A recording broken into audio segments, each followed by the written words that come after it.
magandang hapon. Welcome to my vlog. Welcome to my channel.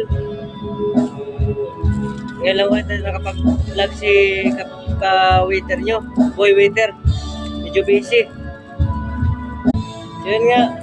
So itong pinapasukan namin, malapit na po mag-stop ang operation namin is August 5. So hanggang katapusan na lang kami. So ngayon, ang gagawin namin, hanap kami ng paraan para kumita para sa pang-araw-araw namin. Ginagawa ko yung sinabi ko sa'yo. Titinda ako ng mani. Muli yung sinabi ko sa'yo, ginagawa ko. Titinda ako ng mani para lang makakahon sa hirap. Ayan, mani. Mga kabuhay, waiter. Sunod, kaysa man magtambay. O ito na, magtitinda negosyo kami ng mani.